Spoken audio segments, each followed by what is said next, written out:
جتنے لوگ بیٹھے ہیں لاسٹ تک سارے لوگوں کی توجہ مجھے چاہیے. اور توجہ سمجھ گئے نا؟ ارے توجہ سمجھ رہے ہیں؟ کتنے لوگ سمجھ رہے ہیں؟ ہاں بتائیے. توجہ کا مطلب سمجھ رہے ہیں آپ؟ ارے بڑے قابل لوگ ہیں، سب سمجھدار لوگ ہیں. ورنہ تو ایک محفل میں ایسا ہوا، ایک صاحب نے کہا توجہ دیجیے، تو سامنے والے نے سمجھا توجہ دیجیے کا مطلب پیسہ مانگ رہا ہے. تو جیسے ہی کہا توجہ دیجیے، کھڑا ہو کے 10 روپیہ دے دیا. پھر دوبارہ کہا توجہ دیجیے، پھر 10 روپیہ دے دیا. 2-4 دفعہ توجہ دیجیے بولتا رہا، وہ پیسے دیتا رہا. لاسٹ میں جب کہا توجہ دیجیے تو اس نے اپنا جیب دکھایا، کہا میری توجہ ختم، کسی اور سے لے. آپ سمجھدار ہیں، اس کا مطلب توجہ سمجھ رہے ہیں نا؟ دھیان پوری توجہ میری طرف رکھیے. میں مسئلہ پیش کر رہا ہوں. حضرت علامہ حسن رضا اطہر بخاری فرماتے ہیں کہ نظر میں ہے بہشت حسن کی تصویر تو دیکھو. نہیں ہوا، اتنا بڑا مسئلہ تھا نا، آپ نے کیچ نہیں کیا. مجھے سب کی سپورٹ ملے گی. آواز خراب کر دیا آپ نے، پہلے ٹھیک تھا، آواز کو تھوڑی گونج گئی. مجھے سب کی سپورٹ مل جائے گی. اگلا مصرع سناؤں گا کہ نظر میں ہے بہشت حسن کی تصویر تو دیکھو. کیا یہ سب کی آواز تھی؟ سب کی آواز نہیں ہے، پیچھے والے نہیں بول رہے نا. قیامت میں خدا پوچھ لے کہ سبحان اللہ بولنے کے لیے بولا گیا، تو نہیں بولا. ایک تو خود بولنا چاہیے، نہیں بول رہا تھا. مولانا نے بولنے کے لیے کہا، تب بھی نہیں بولا. تو کیا جواب دیتے؟ سبحان اللہ کا معنی اللہ پاک، اللہ کی پاکی بیان ہے. اور جب تم سبحان اللہ بولو گے نا تو اللہ تو پاک ہے ہی، انہیں پاک کہنے سے تمہیں گناہوں سے رب پاک فرما دے گا. اس لیے کہنے کی ضرورت نہیں ہے. آگے سے لے کر پیچھے تک سارے لوگ اس مصرے کا استقبال کریں گے کہ نظر میں ہے بہشت حسن کی تصویر تو دیکھو. اب بھی نہیں بولے، مائک سے نہ بولے، مائک سے نہ بولے. میں سب کی آواز مجھے آ جائے گی. آپ آواز نظر میں ہے بہشت حسن کی تصویر تو دیکھو. پیچھے سے آواز آئی؟ نہیں، مجھے نہیں لگا پیچھے سے آواز نہیں آئی. اگر خدا نے پیچھے والوں کو زبان دی ہے اور زبان سلامت ہے تو خدا کی پاکی بیان کرے گا. اور یہ پنڈال، یہ علماء، یہ ساری چیزیں گواہ بن جائے تاکہ قیامت میں یہ سب گواہ دیتے کہ مولا ہاں رات کے اس حصے میں بیٹھ کے تیرے بندے نے تیری پاکی بیان کرے، تاکہ ہمارے اور تمہارے بخشش کا ذریعہ بن جائے. میں پھر پڑھتا ہوں کہ نظر میں ہے بہشت حسن کی تصویر تو دیکھو. نظر میں ہے بہشت حسن کی تصویر تو دیکھو. مجھے دیکھو میرے اس خواب کی تعبیر تو دیکھو. نظر میں ہے بہشت حسن کی تصویر تو دیکھو. مجھے دیکھو میرے اس خواب کی تعبیر تو دیکھو.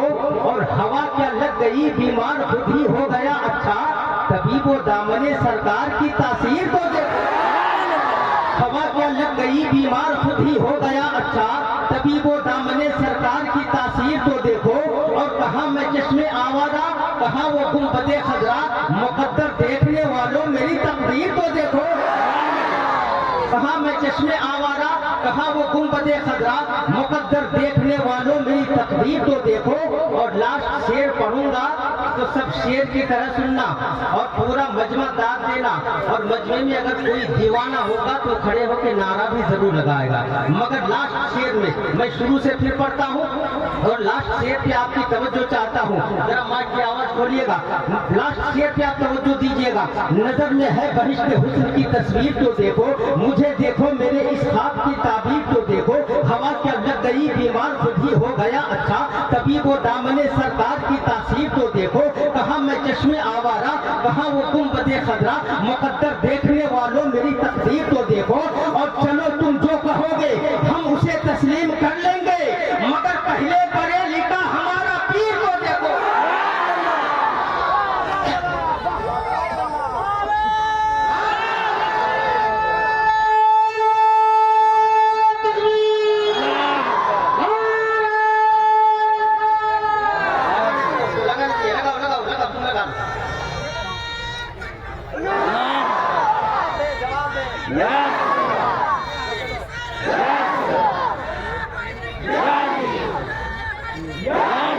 دیجیے، توجہ دیجیے۔ اللہ کا لاکھ لاکھ شکر ہے کہ اللہ نے ہم سب کو انسان بنایا، الحمدللہ، سارے بول الحمدللہ۔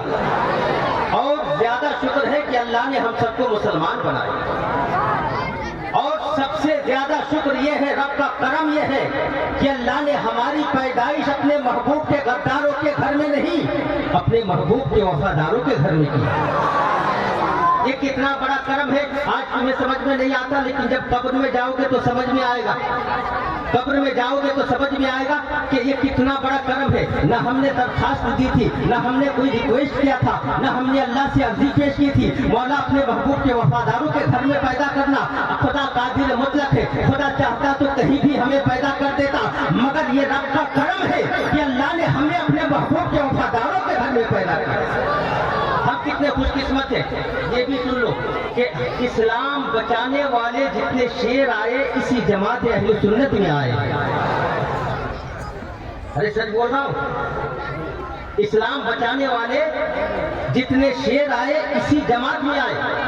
میں سرسری طور پر آپ کو بتا دوں، سرکار کے وصال کے بعد جب مانی نے زکات میں سر ابھارا تو صدیق اکبر نے بچایا، اور ان کے گزرنے کے بعد جب ضرورت پڑی تو عثمان غنی نے بچایا، ان کے جانے کے بعد جب ضرورت پڑی تو علی مرتضیٰ نے بچایا، اور جب زمانہ آگے بڑھا اور یزید نے شریعت کو توڑنا چاہا تو حسین نے بچایا، اور جب زمانہ آگے بڑھا تو بغداد کے غوث اعظم نے بچایا، اور جب ہندوستان کی دھرتی پر پھر کبھی راج نے ہمیں ستایا تو غریب نواز نے بچایا، اور جب زمانہ آگے بڑھا اور لوگوں نے نبی کے علم پر حملہ کیا، نبی کی عظمت پہ حملہ کیا، نبی کے وقار پہ حملہ کیا، نبی کی ناموس پہ حملہ کیا تو بریلی کی احمد رضا نے بتایا، اور جب صلح کلیت نے سر ابھارا تو ہمارا شیخ علامہ اختر رضا نے بتایا۔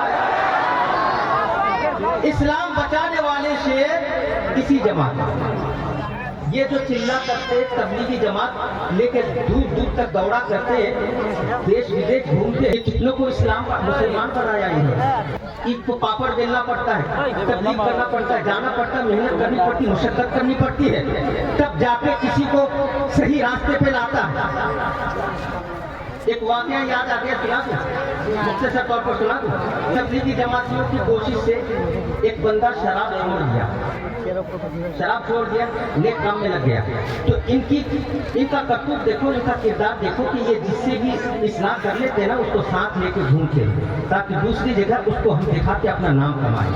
ہر اسٹیج پہ کھڑا کر دیتا، دیکھو بھائی یہ فلاں صاحب شراب پیتا تھا، ہماری تبلیغ کا نتیجہ کہ انہوں نے نماز پکڑ لی، شراب چھوڑ دی، پھر دوسری جگہ لے گیا، اسے لے گیا، پھر کھڑا کر دیا، دیکھو بھائی یہ شخص شراب پیتا تھا، ہماری تبلیغ کے نتیجے میں یہ انہوں نے شراب چھوڑ دی، نماز پکڑ لی، 100 جگہ وہ گھمایا، 100 جگہ اس کا پرچار کیا، لاسٹ میں وہ آدمی جھنجھلا کے کہا نادان ہم تیرے ساتھ نہیں جائیں گے، ہم شراب جب پیتے تھے تو اتنا بدنام نہیں تھے، شراب چھوڑنے کے بعد تو نے ہمیں اتنا بدنام کر دیا۔ ہر اسٹیٹ پہ وہی کرتا ہے، ان کی بات ہی الگ ہے، مگر آؤ میں تمہیں دکھاتا ہوں ہمارے بزرگوں نے کیسے اسلام سے مسلمان بنایا ہے۔ میں یہ واقعہ اکثر پیش کرتا ہوں، پھر کر دیتا ہوں۔ سرکار مفتی اعظم ہند ہے، جانتے ہیں سرکار مفتی اعظم اس کو جانتے ہیں؟ اعلیٰ حضرت کے چھوٹے شہزادے حضرت علامہ مصطفیٰ رضا خان، جسے دنیا مفتی اعظم کے نام سے جانتی ہے۔ مفتی اعظم بھساور کے اسٹیشن پہ،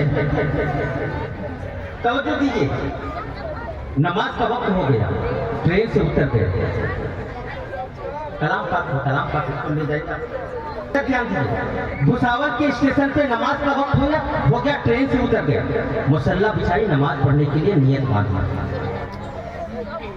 نماز میں لگ گئے۔ جس ٹرین پہ بیٹھے تھے ٹرین نے سیٹی لگا دی، ایک سیٹی لگائی، دوسری لگائی، تیسری لگائی، گاڑی نکل پڑی۔ آج کا کوئی ہوتا یہ جو تبلیغ کرتے، نماز کی تبلیغ کرتے پھرتے ہیں، ان سے پوچھو، ان کا بھی ایک ویڈیو وائرل ہوا تھا، جے پور کے اسٹیشن پہ نماز کے لیے کھڑے ہوئے تھے، ادھر تکبیر باندھی کہ ٹرین نے سیٹی لگا دی, رکوع میں گئے, دوسری سیٹی, سجدے میں گئے, تیسری سیٹی, اور تیسری سیٹی لگاتے جب ٹرین کھسکی نا تو سارے مقتدی پیچھے سے اپنا اپنا مسلح سمیٹ کے بھاگا اور ڈبے پہ کودا. امام نے تھوڑی دیر کے بعد دیکھا جب پیچھے کوئی ہے ہی نہیں تو میں رہ کے کیا کروں گا, وہ بھی اپنا مسلح سمیٹا اور جا کے اپنے ڈبے میں بیٹھا, کود گیا. یہ ان کی نماز ہے جو دنیا کو دکھانے کے لیے پڑھتے ہیں. یہی وجہ ہے کہ نماز میں بھی اس کو خشوع خضوع نہ ملا, یہ نماز چھوڑ کے ٹرین پہ بیٹھ گئے. مگر آؤ دیکھو مفتی اعظم کو, نماز میں ہے, ٹرین چلی گئی, نماز میں کوئی جنبش نہ آئی, خشوع خضوع میں کوئی کمی نہ آئی, نماز میں لو لگا دیا, رب سے لو لگ گیا ہے. اب کوئی فکر نہیں, کوئی سوچ و فکر نہیں. ٹرین جاتی ہے تو چلی جائے, پلین چھوٹتی ہے تو چھوٹ جائے, بسیں نکلتی ہیں تو نکل جائے, کہیں کچھ بھی ہوتا ہے ہو جائے. میں تو اس سے رشتہ لگا لیا ہوں جو ساری کائنات کا خالق ہے. نماز میں ٹرین چلی گئی مگر دل چھوٹا مت کرو. 4.5 کلومیٹر چلنے کے بعد ٹرین رک گئی. اب کر دو زور سے کہو. 4.5 کلومیٹر چلنے کے بعد ٹرین, سارے بولو, رک گئی. انجینئر پہنچا, ٹی ٹی گارڈ, ڈرائیور, سارے لوگ کوشش کرنے لگے, پریشان ہو گئے. ٹرین آگے نہیں جا رہی. لوگ کوشش کر رہے ہیں کہیں مشین میں کوئی گڑبڑی تو نہیں ہے, لیکن کہیں کچھ گڑبڑی نہیں ہے. ڈرائیور نے ٹرائی کیا تو کیا دیکھا کہ ٹرین آگے نہیں جا رہی ہے, لیکن جب ٹرین کو پیچھے لا رہا ہے تو ٹرین پیچھے تو جا رہی ہے. اب زور سے بولو, زور سے. ٹرین پیچھے جا رہی ہے, کسی کے سمجھ میں بات نہ آئی, ٹرین کو پیچھے لائی گئی, بھساور کے پلیٹ فارم پہ دوبارہ لگائی گئی. ایک شخص کی نظر مفتی اعظم پہ پڑی, تب ان کے دماغ کا تالا کھلا کہ ہو سکتا ہے اس مرد کلندر کی وجہ سے ٹرین آگے نہیں جا رہی ہے. جب سرکار مفتی اعظم ہند نے نماز مکمل کیا تو ٹی ٹی بغل میں جا کے کھڑے ہو کے ہاتھ باندھ کے کہا, سرکار اب تو آپ کی نماز مکمل ہو گئی, چلے ٹرین پہ بیٹھے, ٹرین آپ کو چھوڑ کر جانے کو تیار نہیں ہے. سرکار مفتی اعظم ہند مسلح سمیٹے ٹرین پہ گئے, اپنی برتھ پہ بیٹھ گئے. اب جو بات ہے وہ سنو. برتھ پہ بیٹھے تو سکھ, اس کے بغل والے برتھ میں ایک سکھ تھا. سکھ سمجھتے ہیں, سکھ پنجابی, یہ پگڑی والا پنجابی, یہ بڑے ڈھیٹ ہوتے ہیں, نہ کسی کی سنتے نہ کسی کی مانتے ہیں. یہ اپنے میں مگن رہتے ہیں, جلدی سلنڈر نہیں ہوتے, جلدی کسی کی بات نہیں سنتے. اسی مفتی اعظم ہند کے سیٹ کے برابر میں وہ بیٹھا تھا. اس نے سارا ماجرا, سارا معاملہ اپنی آنکھوں سے دیکھا. سرکار مفتی اعظم ہند جیسے ہی اپنے برتھ پہ اٹھے اور اپنے برتھ پہ جا کے بیٹھے تو وہی سکھ اپنے سیٹ سے اٹھا اور اپنے سر سے پگڑی اتارا اور مفتی اعظم کے قدموں پہ رکھا اور کہا, اے بریلی والے, مجھے مدینے والے کا کلمہ پڑھا. کلمہ پڑھ کے مسلمان ہو گیا. لوگوں نے پوچھا, تو بڑا ڈھیٹ ہوتا ہے, جلدی سلنڈر نہیں ہوتا, آخر اس مولانا میں تجھے کیا نظر آ گیا کہ تو کلمہ پڑھ کے مسلمان ہو گیا؟ آخر کیا دیکھ لیا تم نے؟